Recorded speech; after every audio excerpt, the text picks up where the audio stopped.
excited for this morning of Academic Half Day. We have some fantastic talks that are lined up. I would love to welcome Cooper Kersey, who's going to kick us off this morning. So Cooper, feel free to take it away. Awesome. Thanks, Courtney. Yeah, I'm Cooper. I'm one of the R2s, and I'm excited to have some time this morning to talk about methamphetamine-associated cardiomyopathy. I have no disclosures for this lecture. All right, so before we dive into the content of the lecture, I did want to just sort of poll the virtual room to see how everyone feels about meth-associated cardiomyopathy. So put yourself in the shoes of a resident on Harborview Cards, and you get a page saying that you have a new admission for likely methamphetamine-associated heart failure. And how do you feel about this patient's long-term outcome? You've got 5 options there, anywhere from optimistic to pessimistic. No right or wrong answers here. Just want to see where we're starting from. And if you have either personal experience with patients to back this up and want to throw that in the chat, that would be awesome as well.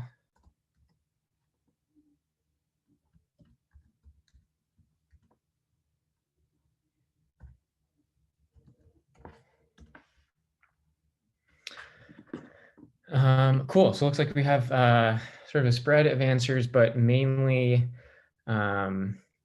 focused in the somewhat pessimistic and uncertain region, but really spanning the whole range from optimistic to pessimistic.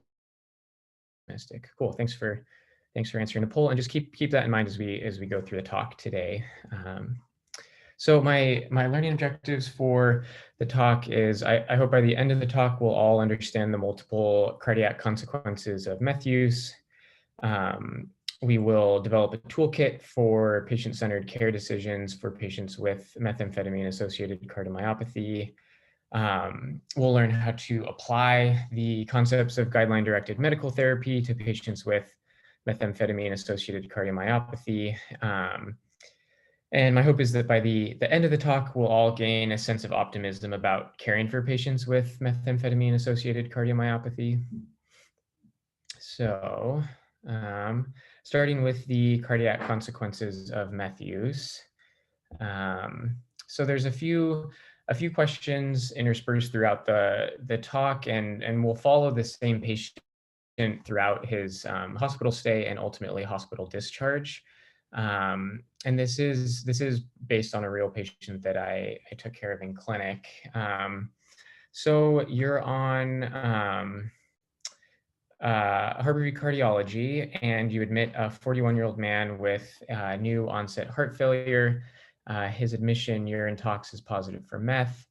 So you start diuresis for his volume overload. He undergoes an echo on hospital day 1, which shows that he has an EF of 25% and global hypokinesis. You're thinking through your heart failure checklist and you realize that he has never had an ischemic evaluation. And so you remember that on admission, he had a troponin elevation of 0.07 that peaked at 0.09, and he did endorse some intermittent chest pain. So on rounds the next day, you propose, and your options are no ischemic evaluation for this patient, ischemic eval with coronary angiography, C, ischemic evaluation with a stress test, or D, ordering risk stratification labs and using the ASCVD risk score to guide your management. So take a minute or two, think through what you would do. And yeah, again, if you have thoughts or comments to throw into the chat, that would be awesome.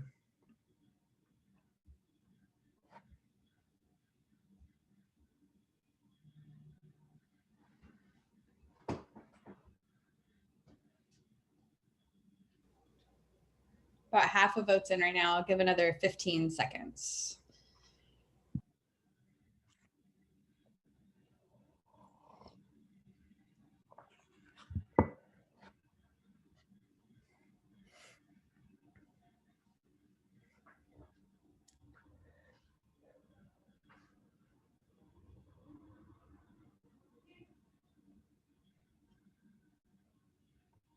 Awesome. Cool. So it looks like we have the majority of folks saying to do an ischemic eval with left heart cath, and then the rest split between stress test and ordering some more labs. So yeah, I agree.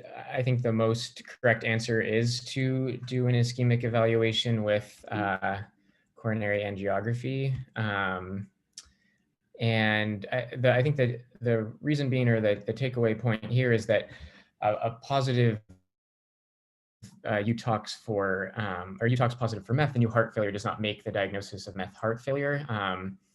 With how prevalent meth use is in Seattle, it's entirely likely that a patient could use meth and have an ischemic cardiomyopathy, or use meth and have an infiltrative cardiomyopathy. And so when you encounter a patient who has new heart failure and uses meth, I think they deserve the same lab workup and ischemic evaluation that any patient with new heart failure would have. And then particularly for this patient, I think their like history of exertional chest pain that sounds anginal, and the mild troponin elevation on admission sort of raises the pretest probability that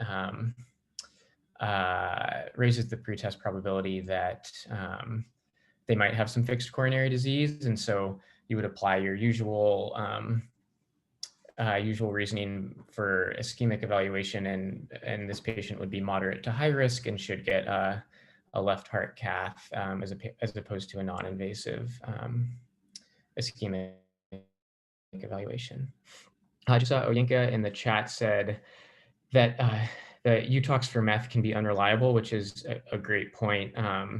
A ton of medications can cause false positives on the urine tox, even the long UTOX. I think bupropion, a lot of SSRIs, and a few other meds can cause false positives. So yeah, a UTOX that's positive for meth also does not necessarily mean your patient is actively using meth.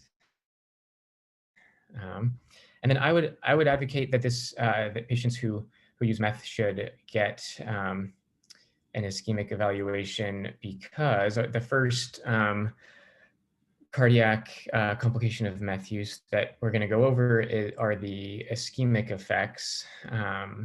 So methamphetamine can cause myocardial ischemia both acutely through vasospasm, just from activation of endothelin and acute vasospasm, but it also, which is depicted here, can cause accelerated atherosclerosis when used chronically. And so this diagram depicts the mechanism of that. So meth activates the endothelium, which increases the vascular permeability.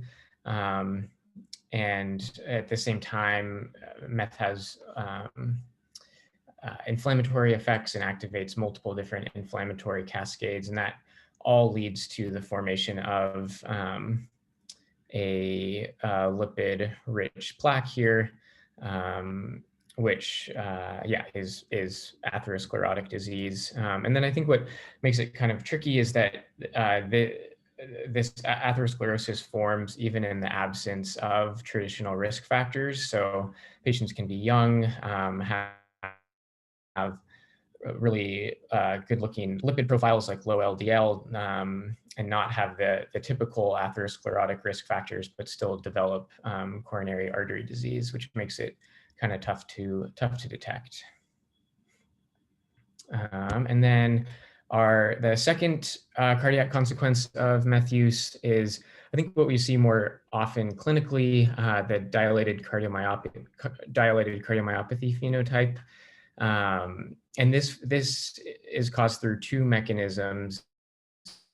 The first, meth is directly cardiotoxic, so it leads to mitochondrial dysfunction, which then causes myocyte necrosis, and if continued chronically, can cause fibrosis of the myocardium. And then there's also more of an acute sort of inflammatory reaction to methamphetamines in the heart due to the excess levels of catecholamines. And so these two distinct pathways can cause, both contribute to myocardial dysfunction and the development of a dilated cardiomyopathy. And then finally, the third cardiac consequence of meth use are arrhythmias. So patients who use meth are at much higher risk of both atrial and ventricular arrhythmias, again, through sort of a few different mechanisms. Meth it's a sympathomimetic, so through this sympathetic activation actually prolongs the QT interval, and that places patients at higher risk of ventricular arrhythmias and sudden cardiac death. And then also that same structural remodeling that causes the dilated cardiomyopathy, the inflammation and fibrosis. Inflammation and fibrosis in the myocardium can be an arrhythmogenic focus for ventricular arrhythmias. Just thinking, if you think through like an ischemic cardiomyopathy, the reason patients with ischemic cardiomyopathies are at higher risk of arrhythmias is they have scar in their heart. And so this fibrosis that meth causes is similarly can lead to arrhythmias. And then there's also electrical remodeling goes on in the heart. So there's actually like conformational changes of the potassium channels and some of the calcium channels in the heart. And so all three of these things together place patients who use meth at higher risk of arrhythmias. Cool. So to summarize, the three main cardiac consequences of meth use are a dilated cardiomyopathy due to both direct cardiotoxicity and catecholamine excess, leading to myocyte death and fibrosis. Secondly, ischemia through both acute vasospasm and accelerated atherosclerosis, and then arrhythmias due to fibrosis, electrical remodeling, and sympathetic activation. Wanted to pause here and see if people had any questions about the three cardiac consequences of meth use, or that first question stem we went through.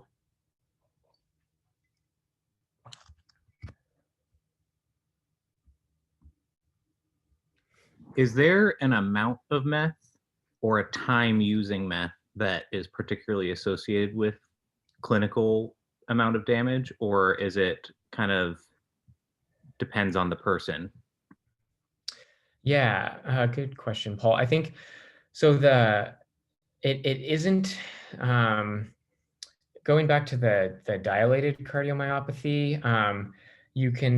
Patients can develop a dilated cardiomyopathy with any amount of meth use or any sort of any length of meth use, because even acute use, like the first or second time someone uses meth, can lead to the like inflammatory damage to the heart through excess catecholamines. And patients can even present with sort of like a Takotsubo-like stress cardiomyopathy. So there really is no it's not particularly like time dependent. The development of fibrosis does take time, and so the sort of the longer patient uses meth for, the more likely they are to develop myocardial fibrosis. So does that answer your question, Paul? Yeah, thanks. Cool.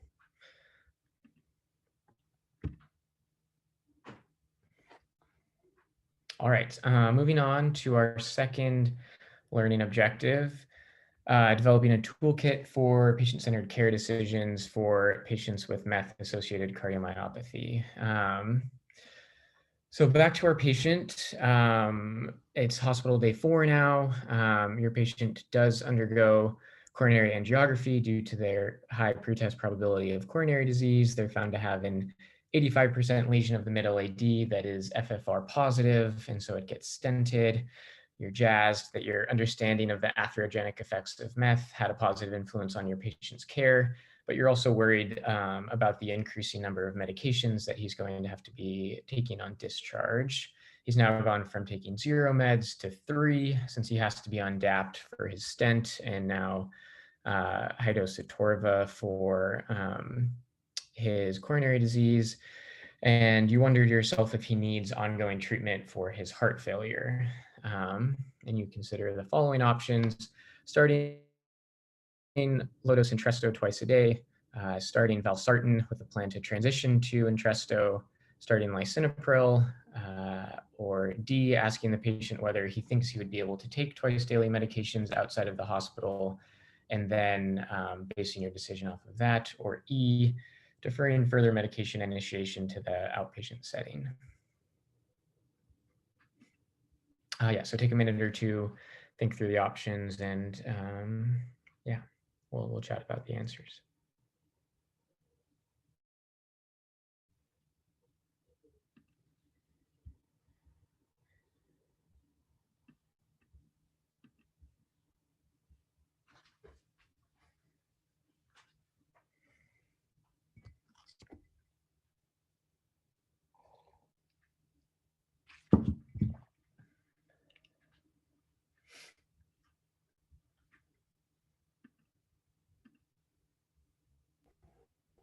All right, I give another 10 seconds or so.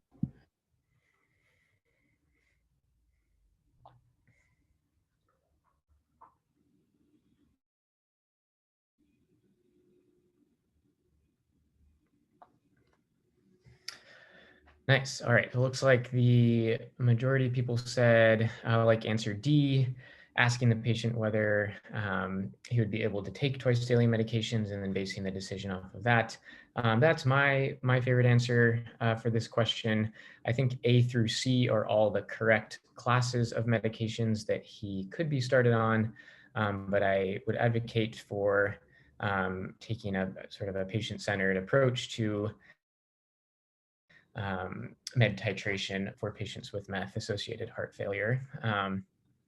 So this is like a cool little virtual Mediset app, and there's sort of 2 different medication regimens showed. The one on the left, or both regimens have the DAPT and atorvastatin that our patient is going to have to take.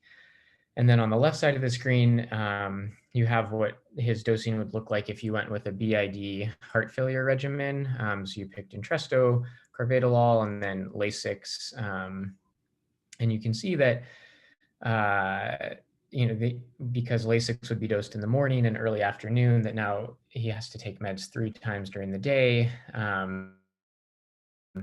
And you could hit the same classes of medications with a daily regimen by picking lisinopril and methotrexate and then torsemide instead of furosemide, and all of his meds would be dosed in the morning, which I think just really sort of increases the odds that a patient would be able to take all their meds. Especially thinking through, like, if this is a young patient, if he works in the evening or works at night, taking a diuretic right before work, and then having to take 2 meds while at work would be really difficult. Also, if your patient is unstably housed and staying in a shelter where they have to be out and about during the day, that the daily dosing regimen and would allow them to take all their meds before leaving, have a couple of hours where they have access to a restroom before leaving for the day, and then not have to take a diuretic when they're out and about during the day and don't have access to a restroom. So just a reminder that you can, here we get the patients the same, or get the patient the same roughly classes of medications that they should be on, but with a much simpler dosing regimen. And then a few other tips for patient-centered care for patients with meth-associated cardiomyopathy. So in addition to simplifying meds, I think filling Medisets prior to discharge is a small thing we can do, or we can have our team pharmacists do to make it easier to take meds as an outpatient. Additionally, just due to the neurocognitive effects of meth, can be really pretty debilitating and make it really difficult to internalize verbal instructions. And those effects can really persist even long after patients stop using meth, up to months. And so I would recommend providing patients with written instructions so they have something to go back to once they leave the hospital, as opposed to giving a lot of verbal instructions and then sort of hoping they latch onto that. Something I've seen the outpatient cards clinic at Harborview do really well is when a patient is getting close to discharge, they'll actually have some of either the nurses or the APPs that the patients are going to follow up with in clinic come into the hospital and meet the patients, to sort of provide, or like to put a face to the name of the provider that the patient will be following up with. And then they'll actually sometimes they'll walk the patients down to the cardiology clinic on the ground floor, which is super helpful just since Harborview is kind of a maze. So that then on the day of their follow-up appointment, the patients know where to go, and they see a familiar face in clinic. And then I would advocate for really taking an interdisciplinary approach to patients with meth-associated cardiomyopathy. I would think of meth cardiomyopathy as sort of like end organ dysfunction as a result of the patient's use disorder, which is pretty serious and requires lots of help. And I know we all do a great job of mixing in motivational interviewing and trying to get patients to stop using when possible. But when we're the primary team and maybe covering a busy CCU service, we don't always have time for that. So I would advocate for consulting the addiction medicine team for help with meth cessation, and then they can also set patients up with outpatient follow-up. There is a fellows clinic at Harborview, where the fellows, the addiction medicine fellows, will see patients. Similarly, consulting cardiology if the patient isn't on a primary cardiology service for outpatient follow-up, and then involving pharmacy and social work to help set the patient up for success in the outpatient setting. Cool. So for our toolkit for patient-centered care decisions, we're going to understand how medications will fit into our patient's day-to-day life, provide patients with clear written instructions, and then as best as we can, bridge the inpatient to outpatient divide during a patient's hospital stay to improve the likelihood of outpatient follow-up. Any questions on that part of the talk? I think there were a couple requests that came up in the chat for the name of the app that you showed. Oh, earlier. yeah. It's MediSafe, I think. Let me check. Yeah, MediSafe. I now get daily reminders to take my Carvedilol and Entresto since I filled out the app, or filled out my medications as being a serious heart failure regimen. Yeah, MediSafe. I think it's free and pretty easy to use. Cool. Moving on to applying GDMT to methamphetamine-associated cardiomyopathy. All right, so you're now done with your Harborview cards rotation, and you're on the outpatient cardiology elective because you're just so excited about diuresis and medication titration. You're scheduled to see your patient from the inpatient service in clinic. He comes in, he's doing really well. His exercise tolerance has improved. He's euvolemic, and he's tolerating both of his meds, metope and lisinopril. So you add spironolactone, and then you're going through your HFrEF checklist and you realize that his EF is 25%, and so he's at risk of sudden cardiac death, or at higher risk of sudden cardiac death. So what would you recommend for your patient? That he should be referred for ICD placement ASAP, be referred for ICD placement when he is abstinent from meth. Would you repeat an echo in 3 to 6 months on medications to then guide this decision? Or would you have the patient wear a life vest, external defibrillator?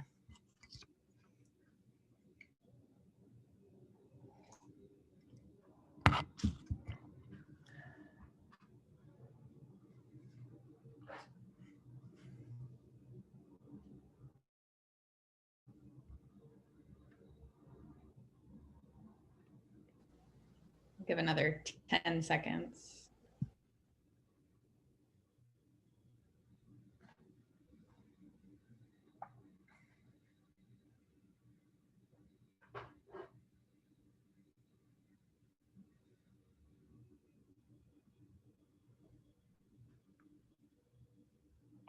Nice, cool. You guys are all experts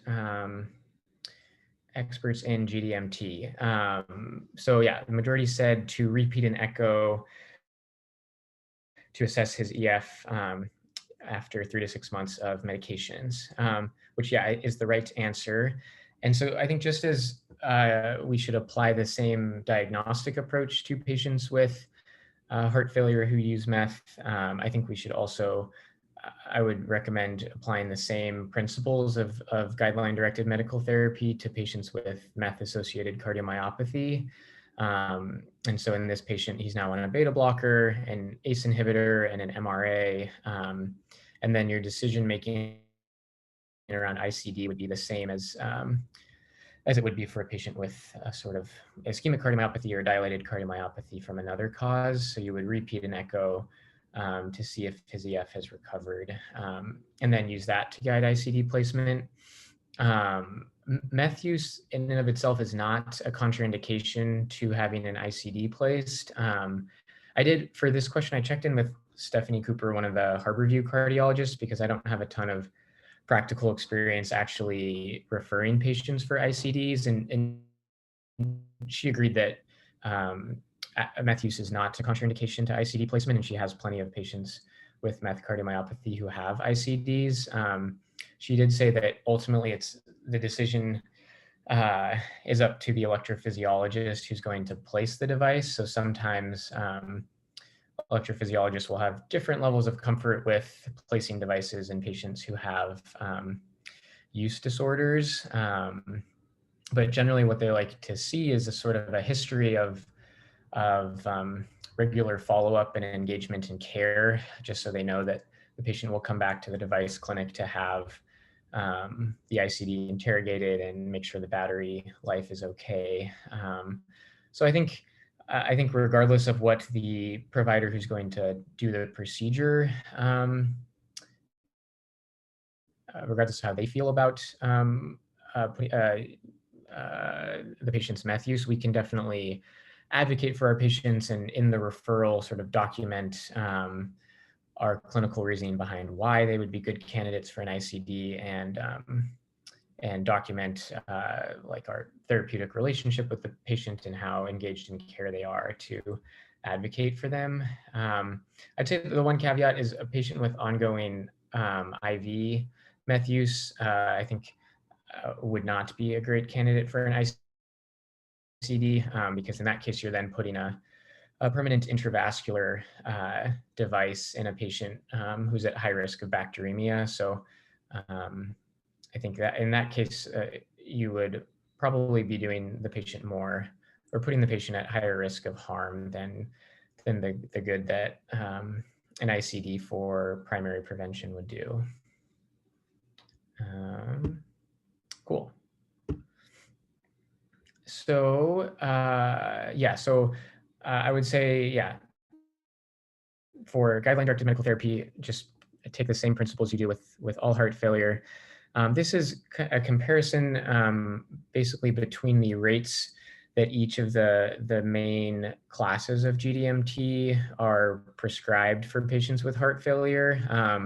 The column on the left being patients with meth cardiomyopathy, and this data came from a study, like a retrospective review of, 260 patients with meth cardiomyopathy.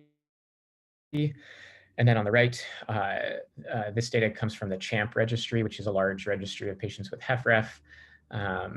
And interestingly, we're doing pretty well, at least from the small group of patients with meth cardiomyopathy, of prescribing the two sort of backbone classes of GDMT, of a RAS inhibitor and a beta blocker, and actually better. There are higher rates of prescribing of those classes than HFrEF all-comers. And then things drop off a little bit with the MRAs. I added SGLT2 inhibitors because those are, according to the most recent heart failure guidelines, those are now a class of GDMT, but they haven't been prescribed solely for heart failure for long enough to have data on how often they are prescribed. And then you see a big drop off between ICD rates between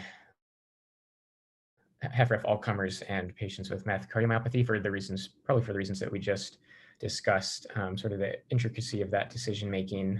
And then I added LVAD and transplant on there. They're not guideline-directed medical therapy, but at a certain point for end-stage heart failure, that is the best option for patients. And especially patients who've used meth for a long time and have high degrees of fibrosis, they really can't recover that function or LV function, and their only option is a LVAD or a transplant.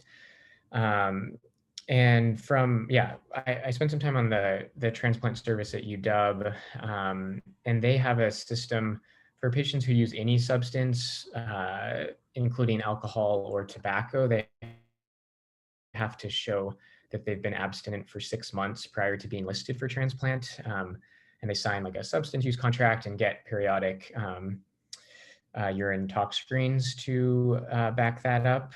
So just a reminder that prior meth use is not a contraindication to transplant. And so it's another thing we can advocate for our patients getting. Cool. And then, I would quickly want to touch on the evidence-based treatments for meth use. Mary Davies gave a really good academic half day a couple months ago about meth use disorder in general. So this is not going to do this subtopic justice, but check out her talk for some of the more evidence, some more of the evidence behind this. So the best evidence for treatment of meth use disorder is for behavioral strategies. So contingency management is basically a system of positive reinforcement where you pick a target behavior, which could be like a negative urine drug screen or clinic attendance, and then you incentivize that target behavior by rewarding patients for when they achieve it. And the rewards can be like small monetary rewards, like gift cards or prizes, or just positive affirmations. And the evidence behind contingency management is really strong. I think the studies were done in the VA population and had really good results. It's just harder to operationalize, I think, in practice. Community reinforcement is also sort of a positive reinforcement system. Motivational interviewing, we know well. CBT has some evidence as well. And mirtazapine is the one medication that has decent evidence behind it. Some of the older trials were sort of mixed, and then there was a more recent trial that showed a benefit to mirtazapine in meth cessation. So for our third learning objective, guideline-directed medical therapy for meth-associated cardiomyopathy is you apply the same principles of GDMT for heart failure, plus promoting meth cessation. Any questions about the GDMT portion of the talk?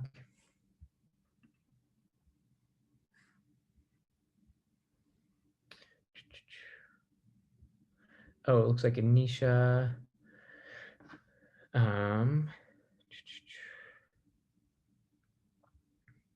Yeah, Anisha shared a story of a patient who has sort of sarcoid cardiomyopathy, but also uses meth, and so has been stigmatized, and is not, that has been a barrier to transplant, which, yeah, I agree is incredibly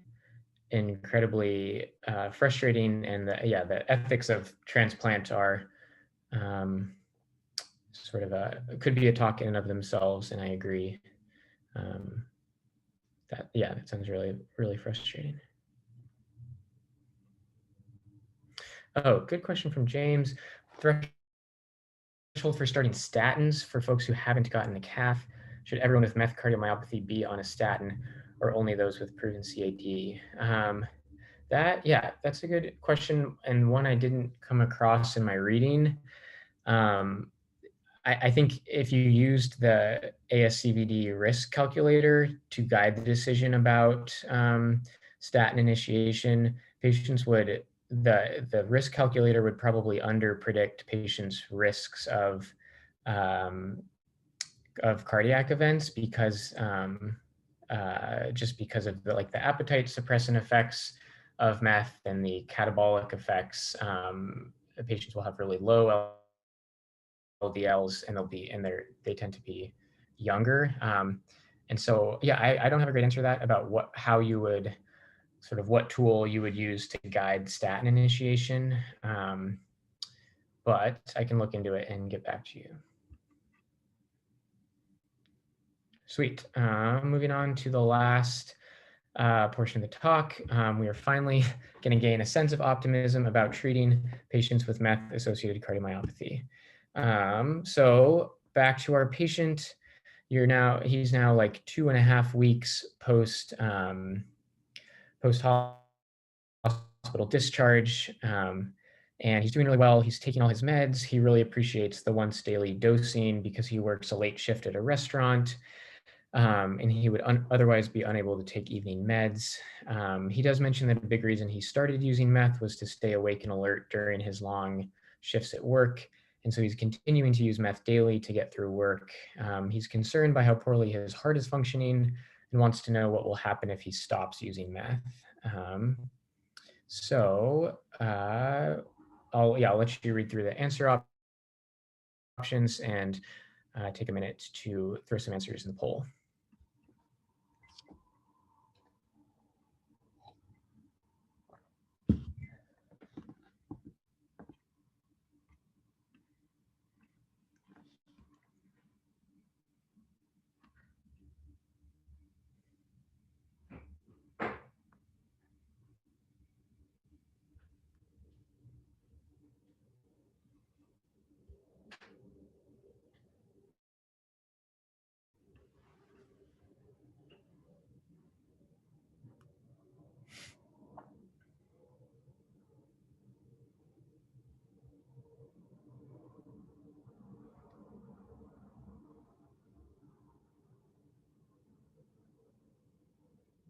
Nice. Again, you guys are on top of it. E is the right answer. With meth cessation, both his EF will recover and his New York Heart Association class of symptoms will improve.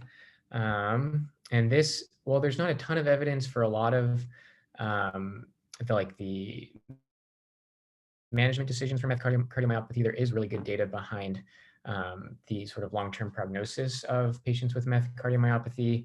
So this was a cool study done in Germany, where they had 30 patients who used meth and had heart failure. And at baseline, they did an echo, and they also did an endomyocardial biopsy. And then at follow-up at 12 months, they did a repeat echo.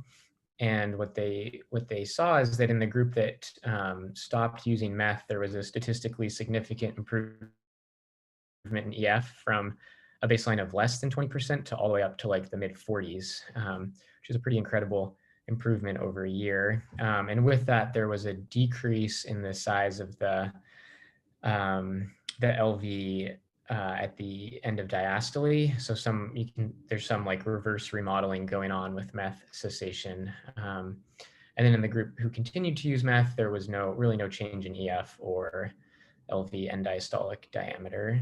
And then the study also, they also sort of quantified the patient's symptom burden at baseline and follow-up. And so this is really cool. I mean, the reasons to treat heart failure are to reduce mortality and to make patients feel better. And this is pretty good evidence that meth cessation makes patients feel a lot better.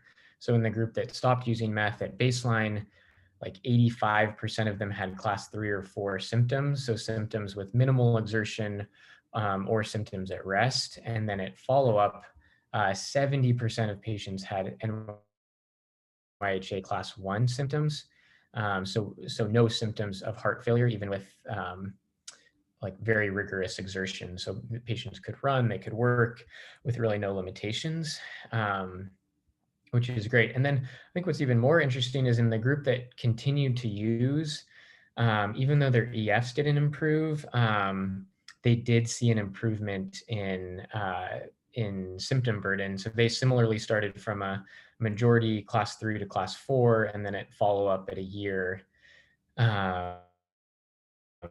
no one had class 4 symptoms, and there was people were sort of split between class 1, class 2, and class 3 symptoms. So my read of that, even though it was only like 7 or 8 patients in a very small sample size, is that with even with continued use, with engagement in care, showing up to visits, taking meds, being on diuretics, patients do feel better. And so you can, even if a patient continues to use meth because it's tough to stop using meth, we can still make them feel better with heart failure meds.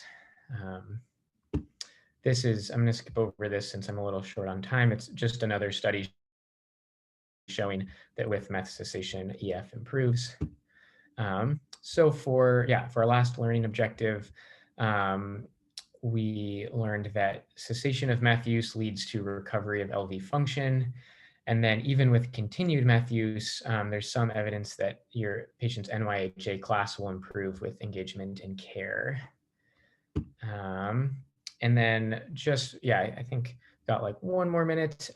So returning to our initial question we started the talk with, now when you see a page about a new admission for meth-associated heart failure, how do you feel about this patient's long-term outcome?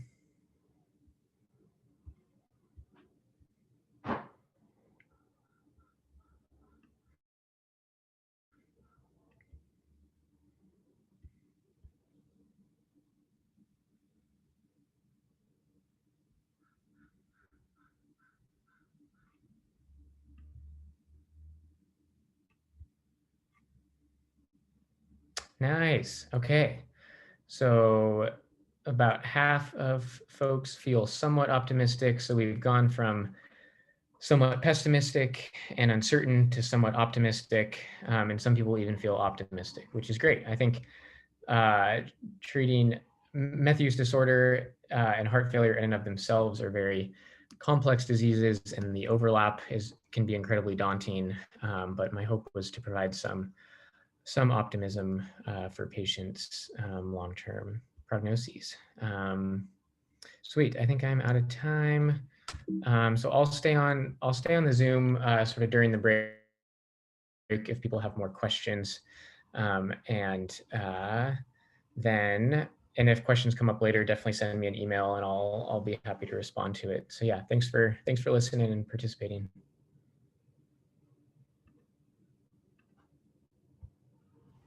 Awesome, Cooper. Thank you so much. What a